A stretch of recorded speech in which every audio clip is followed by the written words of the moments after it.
The Booher Case. The Canadian Broadcasting Corporation presents a play by Alan King, based on an historic murder trial which took place in Alberta in the late 1920s. It was a trial in which the skills of a mind reader were used to bring about a confession. The play is part of the series Famous Canadian Trials, produced in the Montreal studios of the CBC. The Booher Case. On July the 9th, 1928, 4 persons were murdered on the ranch of Mr. Henry Booher in Alberta. As chief of police at Edmonton, it became my duty to conduct an investigation. By the time of the inquest, we had examined everybody who might be in any way concerned with the murder, followed up every clue, and studied every shred of evidence. It had all proved a complete waste of time. We didn't know who had done the shooting. We hadn't even a theory. In other words, we were baffled. And at the conclusion of the inquest, the coroner's jury could do no better than bring in a verdict of death by shooting by person or persons unknown. They had heard every shred of evidence there was, beginning with that of Constable Olson of Manville, Alberta. Our office received word that 4 persons had been killed on a farm belonging to Mr. Henry Booher, about 80 miles from Manville, and I was sent to investigate. I was met by Henry Booher, his son Vernon, and a neighbor named Charles Stevenson, who had been visiting at the time of the shooting. Henry Booher was in a state of shock, but he was able to show me 3 of the victims. Who were they, Constable Olson? Well, the first was Mr. Booher's wife, Rose, who'd apparently been shot as she sat at a table in the dining room. I found 3 bullet holes in her neck. The second victim was Mr. Booher's eldest son, Fred. His body was lying face upwards on the floor of the kitchen, and it appeared that he'd been killed by a bullet in the mouth, which had thrown him backwards. Mr. Booher then led me to a bunkhouse where I found the body of Gabriel Granby, a hired man who'd been shot twice in the head and once in the chest. What did you do then? I questioned the 3 persons present, beginning with Vernon Booher. I had discovered the bodies. When was this? It was about 8 o'clock in the evening. Where were you? I was working out in the fields. I heard rifle shots. They seemed to be coming from the house here, so I ran to see what had happened. When I got here, my mother was lying there in the dining room. I knelt down by her body, but she was dead. Then I went through the house and found the others. They were dead, too. What'd you do then? Well, I thought I'd better get a doctor, but we haven't a telephone, so I ran to one of the neighbor, and he telephoned for Dr. Heslop. That's the doctor who's here now? Yes. He came and... Wait a minute. What's the matter? Rozic, I haven't seen him around. Who's he? The other hired man. Kind of strange that we haven't seen him. Maybe he was the one... Where do you think he might be? I don't know. Come on, all of you. Did you conduct a search for Rozic, Constable? Yes, sir. We found him in the barn, or rather his body. He'd been shot twice in the head. What did you do then? We searched the house and found nothing missing, not even money, so I concluded it was not murder and robbery. Messages were sent to some of the neighbors then. They formed a posse to search for any suspicious strangers. In the meantime, I continued to question the persons at the ranch. I asked Mr. Henry Booher where he was at the time of the shooting. Well, I was out in the fields. Surely you must have heard some of the shots. No. I wish to God I had heard them. But I was working somewheres off, up in the northeast part of the east section of the ranch. I heard nothing. You any idea who might have done the shooting? No, none at all. Miss Booher, had your wife any enemies that you know of? Enemies? Oh, no, that couldn't be. Rose was one of the best-loved women in these parts. She was always doing something for the neighbors. Everybody loved her. All right, Mr. Booher. I know it's pretty hard on you. You just take it easy for a while. Thank you, Constable.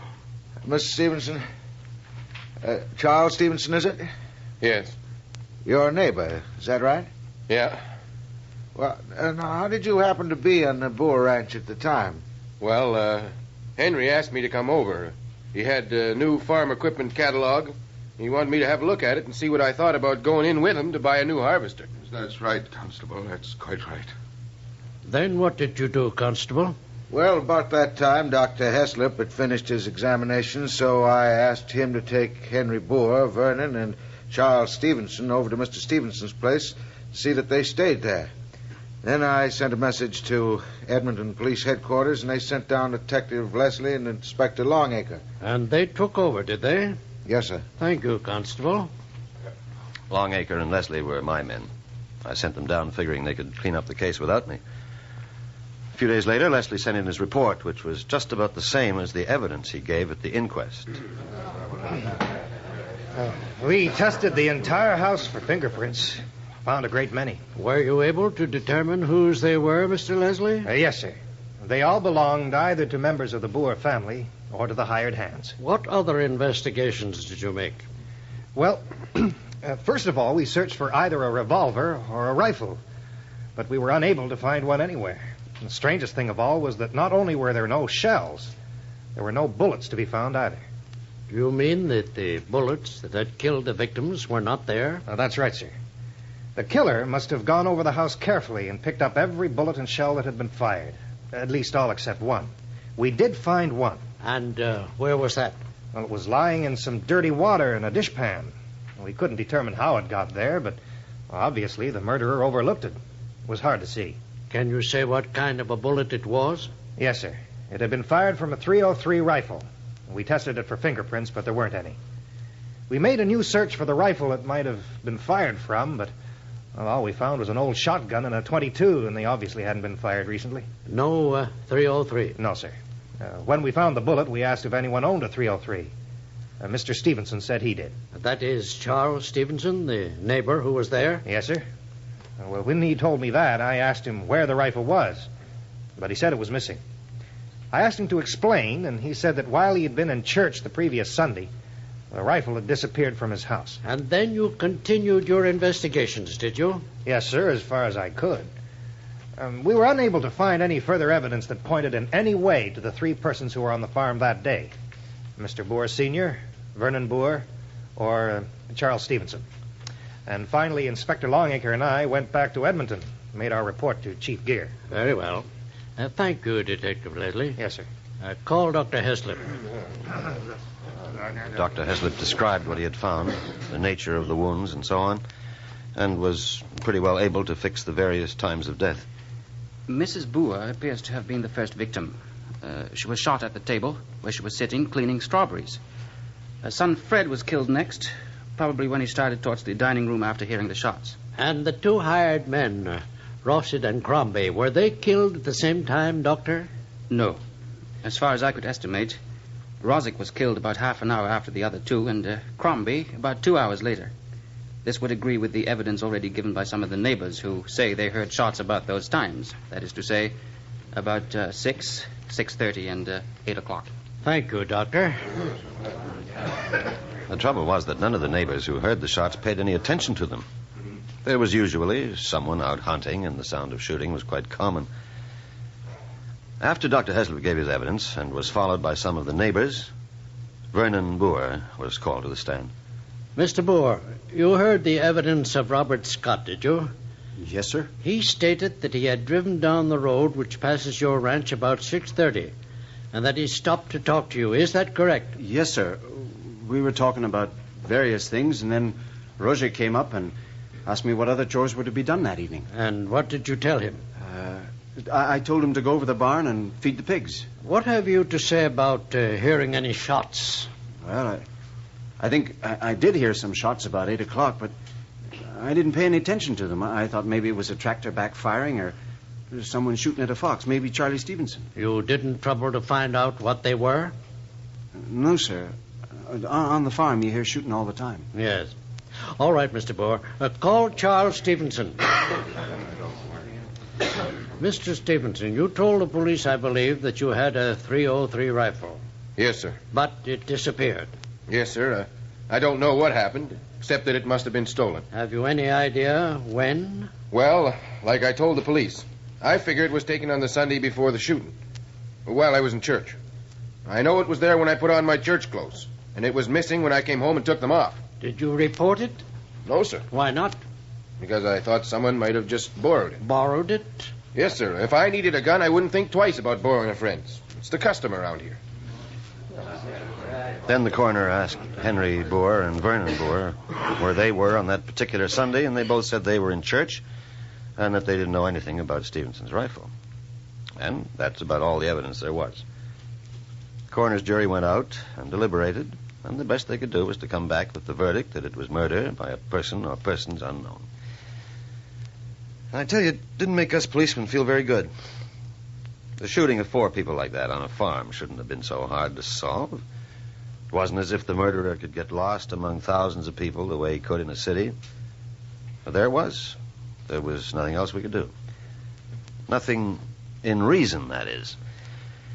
Everything that happened after that inquest was as unreasonable as the weirdest flights of fancy in some book of detective fiction. And I started it against my own common sense.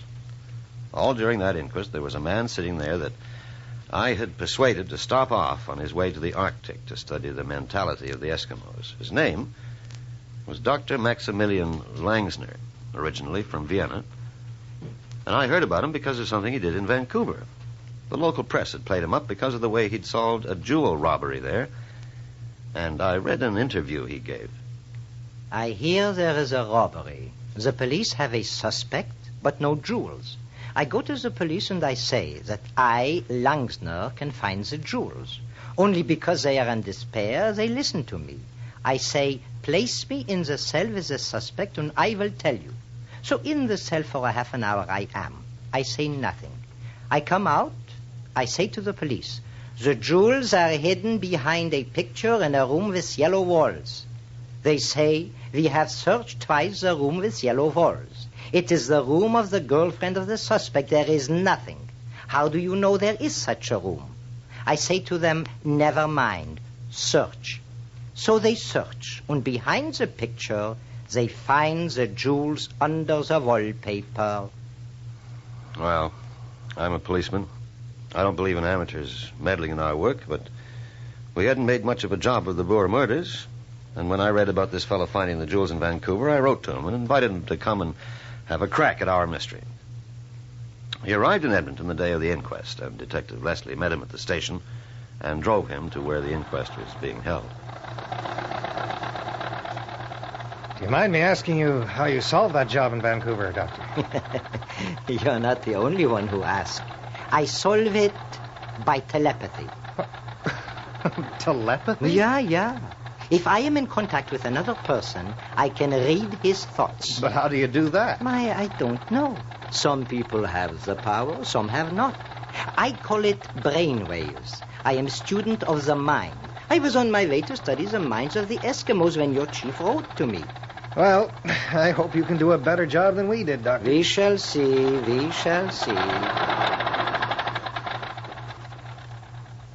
So this was the man who sat all through the coroner's inquest, saying nothing, but watching and listening very intently. After it was over, he and Leslie came into my office. Well, Chief, that didn't get us anywhere, did it? No. But before I ask Dr. Langsner for his opinion, I'd like to mention just how it looks to me. Seems to me that there are 3 people who could be guilty. Henry Booher, the father, Vernon Booher, the son, and Charles Stevenson, the neighbor. Agreed? Sure. But the trouble is that none of them has a motive. Henry thought the world of his wife. He's completely broken up by her death. And Vernon, he hasn't got the slightest reason for killing his mother. And certainly Charles Stevenson hasn't. Well, what do you think then, Chief? I think that there's a psychopathic killer loose somewhere. Someone who kills without rhyme or reason. And that's the man we've got to get hold of. I think you're probably right. Dr. Langsner, you've seen all the suspects and heard all the evidence. You know as much about it now as we do. What is your opinion? First, I disagree that there are 3 suspects. There is only one. Only? One? Yeah, only one. The man who killed all those 4 people is Vernon Booher. Vernon Booher? Vernon? Yeah, that I know. But how can you be so sure? Can you prove it? I have no proof. But listen to me now. In the brain there are electrical charges. And because of those charges, I can read the thoughts of the persons who are near me. Today I have read the thoughts of every person who was on the witness stand. Mind reading? Well, if you want to call it that, yeah, good. Let me explain. When a man commits a violent crime, he develops a strong sense of guilt, and at the same time, he develops a fear of being discovered. You would agree, huh? Yes, I guess I would. Good. Then, because of that, he goes over and over the details of the crime in his mind over and over again. The way I describe it, he vocalizes his crime in his mind. You're getting beyond me, Doctor. No, it is not so difficult to understand. If you have some problem worrying you, do you not think it over and over? And sometimes you cannot sleep because thinking about it, huh? Well, yes, that's true. Yeah, then you see, your mind is full of it. And in such a case, I can read your thoughts as I did today, huh? And what was Vernon Booher thinking? I would like to be closer to him, but I do know he is worried, and he will give us a clue. The clue we'd like to find is a rifle. Did you, read anything about that? Yeah, I can tell you where is the rifle. It was when Charles Stevenson was telling how his rifle was lost. Yes, I remember. While he was telling, Vernon was thinking very hard, because it would be dangerous for him if the rifle was found. So when he is thinking, I am reading his mind, and I see where he has put the rifle. Where, Doctor? It is in a patch of prairie grass about 200 yards, 200 yards behind the farmhouse. Now, wait now, let's see. It is to the west, because I can see the sun shining in that direction. Are you sure of that, Doctor? Yeah, I am sure. That is what he is thinking. It is a very clear picture. All right, then. Will you come out with us to the Booher farm tomorrow morning? Why, of course. Am I not here to help you?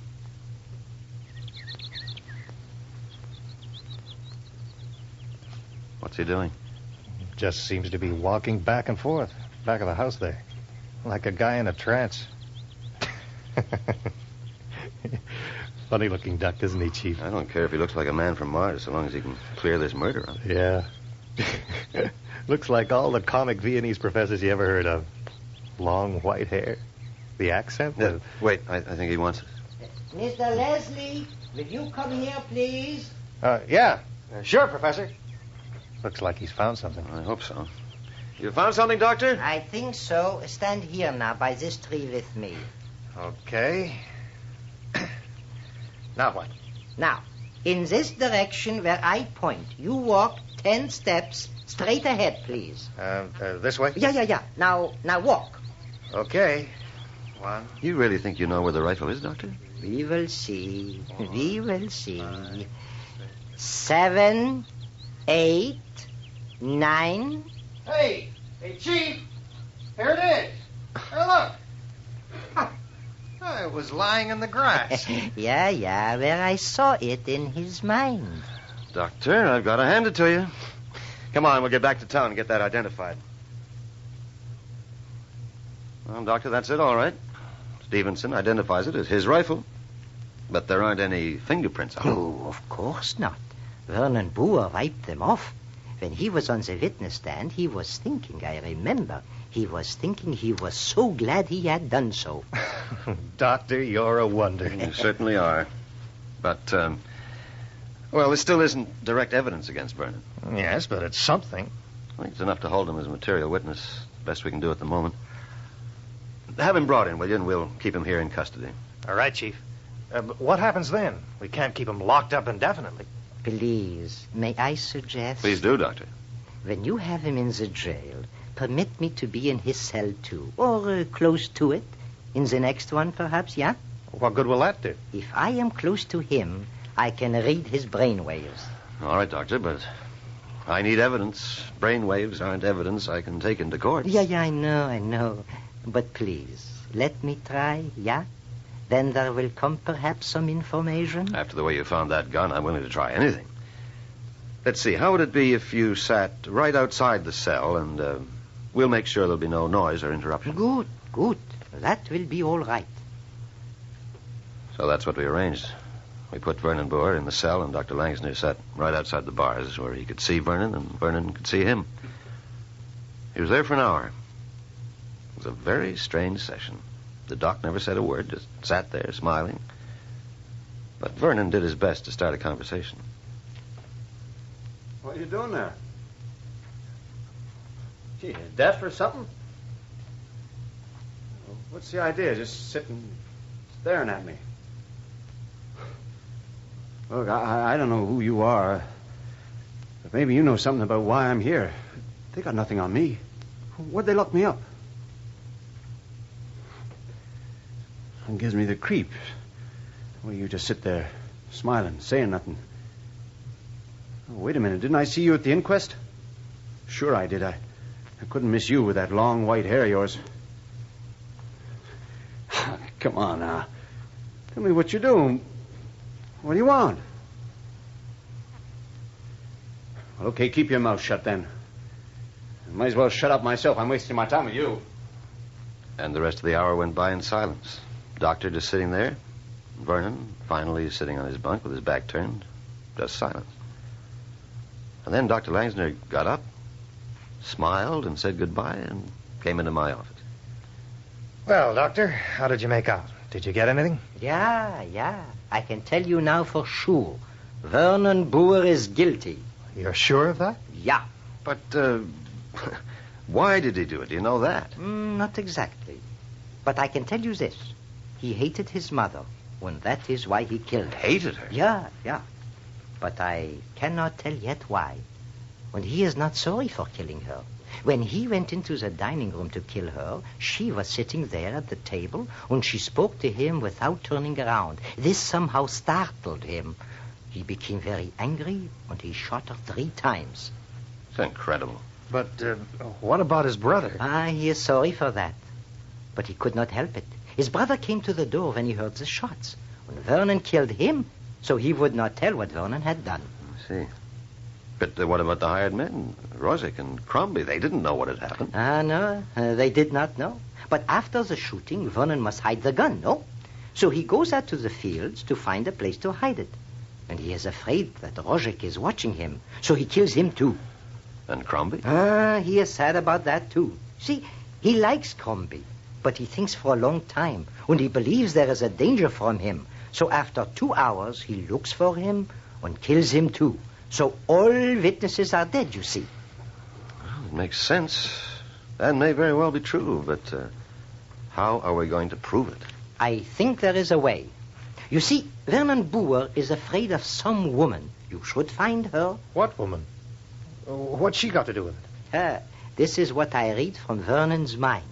On Sunday, he steals the gun from Charles Stevenson. Yes. Stevenson said it was stolen while he was at church. But Vernon was at church, too. We have proof. Yeah, but this woman, she sees him go out of the church. It was while the sermon was being given. But you can't tell who she is? She was wearing, what do you call, a bonnet like this. Oh, a poke bonnet? Yeah, a poke bonnet. And she has small, dark eyes and a long, square jaw. She was sitting in the pew next to the last and left of the center aisle. She saw him leave, and she watched for him to come back. Does he know that? Oh, yeah, he knows. And he is afraid of her. So you find her, and she is proof. It didn't take me long to find her. Her name was Emma Higgins, and she was just the kind of prying spinster that would notice everything that went on. Oh, you know the kind. Spends more time in church watching for the young people, see how they behave, rather than listening to the service. Well, I asked her about Vernon, and she said sure. She saw him leave. She just sat there to see if he came back. Well, I gathered she didn't approve of people who left during the sermon, though I doubt if she herself was paying much attention to the one that Sunday. But as the chief said, we still hadn't got any evidence we could take into court. So we planned a meeting. We got Emma into the chief's office and had her standing there in the middle of the room with Dr. Langsner standing just behind her. Then Chief Gear sat at his desk while I and another detective stood on either side of the door. Then Vernon Booher was brought into the room. Emma Higgins started up right away. Vernon, I saw you leave the church that Sunday, the day Charlie Stevenson's rifle was stolen. I know you did, Emma. Well, Oh, let me confess. Let me confess. I killed them. I killed them. I killed them. And that was it. Vernon Booher dictated a full confession and signed it. It was just as Dr. Langsner had said, except that he filled in the reasons why. My mother, deeply loved as she was throughout the community, was a dominating and dictatorial person. She held her menfolk in a tight rein, especially me, her youngest and favorite son. I fell in love with a lovely girl, a daughter of a migrant farm worker. Mother sternly refused to countenance the marriage. Well, my father, Henry Booher, he laughed off the affair as a teenage whim. One day, my mother referred to my girl in slighting terms, which made me mad. I brought her to the farm on a visit one Sunday afternoon. My mother told her to leave the place at once. My resentment blazed up, and the result was my decision to kill my mother. That same evening, I borrowed the .303 rifle from Charlie Stevenson while he was in church. As for the reasons why he killed the others, Dr. Langsner had told us that, and the confession confirmed it. Vernon went on trial for murder in the spring, but that confession almost amounted to a plea of guilty. It was all over quickly, and he was hanged on April 16th, 1929. The only mystery remaining was how Dr. Langsner read Vernon's mind. Are there electrical charges in the brain that make waves? I don't know. And the professor never had a chance to develop his theories because he died soon after up among the Eskimos while he was studying their patterns of thought. He wasn't there to give evidence at the trial. What jury would have believed him? For that matter, do you think a down-to-earth policeman like me would have believed what Langsner did if I hadn't seen it with my own eyes? The Booher case was produced in Montreal by Rupert Kaplan as part of the CBC series Famous Canadian Trials. Script by Alan King, based on research by R.S. Lambert. Leading roles were played by Bud Knapp, Henry Raymer, Leo Chichery, Albert Miller, Donnelly Rhodes, Walter Massey, Henry Hovenkamp, Norman Tavis, and Eileen Clifford. The program was presented by this station through the facilities of the International Service of the Canadian Broadcasting Corporation.